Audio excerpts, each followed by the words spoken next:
એક જગ્યાએ ભજનમાં ગયા હતા. એ હું ભજન ગાતો હતો, વારું મારા વીરા રે સંગ નો કરીએ નીચનો. તો એક ભાઈ પૈસા નાખતા હતા ને, એ ગામનો એક મારો મિત્ર બેઠો હતો પડખે.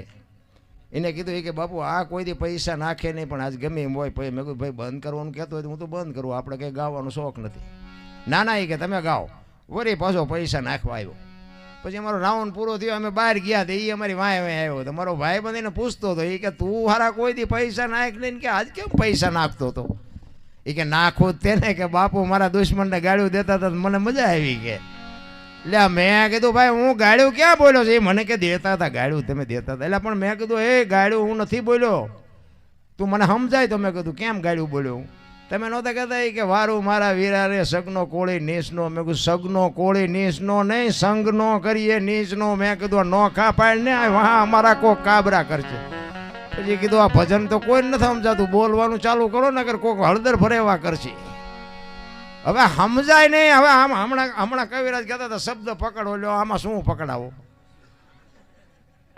આ પકડાવવા કેવી રીતે? ને કે આ તમે જોવો બાપુ સવારામ બાપા પીપળી એક પ્રજાપતિનો દીકરો બજાણાની બજારમાં વાણી કરે કે સુરતા કોઈ સુગડ સમેટે, સાહેબ ઘટમાં ભેટે, તીર્થ વ્રત બહુ કરે, જાય બદરીને બેટે, પડ્યો અહીંયા ગોતે નહીં ગોતે સેટે સેટે, આદલ તો અંતરમાં રહેશે મારા બાપ, ભજન કરો તો ભેટે. આ એક શબ્દ જબુમાને વાગી ગયો ને, આ જબુમાં બાપુ કામ કરી ગયા. જો આજ દુનિયામાં બાપુ જબુમાં સવારામાં હારે પૂજાય છે.